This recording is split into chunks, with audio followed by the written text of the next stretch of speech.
Có phải em đi là giấc mơ đi, ký ức riêng tôi ở lại. Áo trắng tôi thường những hôm chiều tà như vẫn bay qua. Hello everyone.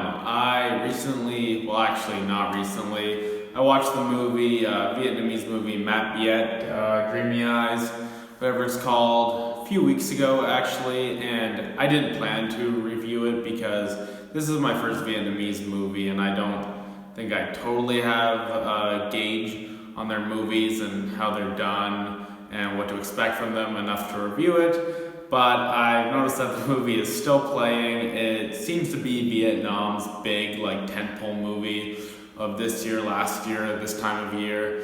So I thought I might as well review it because this is their big movie. This clearly has the biggest stars. They put the most money into it, the most into advertising.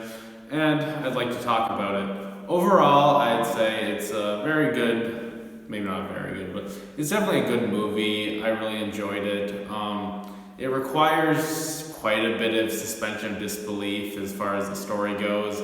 It's very much a romance about two star-crossed lovers that, they have a thing, they're kind of a thing, they're not really a thing.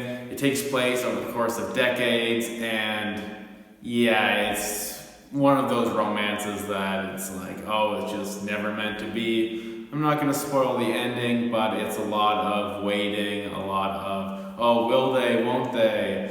And when I talk about suspension of disbelief, I don't mean in a fantasy kind of sense, more that I didn't really believe two people, especially the main male character specifically, would behave in this way, that somebody would have that much patience, that somebody would act that way. It didn't seem really feasible, but Vietnam's a different culture. Maybe people are more patient here.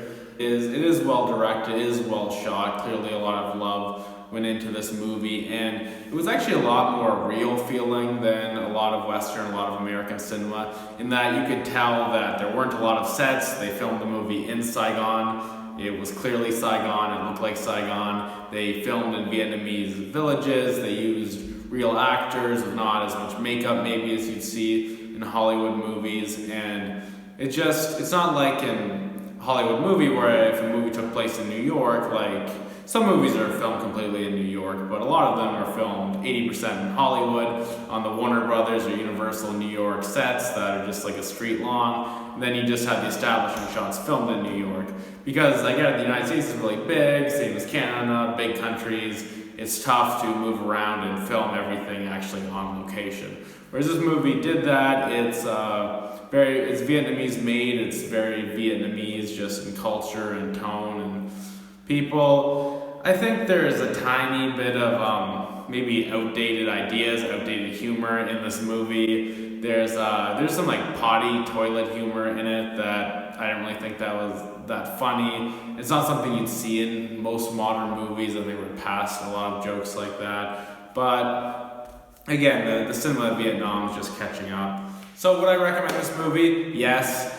If you're Vietnamese, you've probably already seen it by now because everyone's seeing this goddamn movie. And if you're not Vietnamese and you like foreign cinema, I definitely recommend you give it a watch. It's not going to compete with the greatest foreign films of all time or even this year or last year, but it's a very well done movie and I'm sure you'd enjoy it.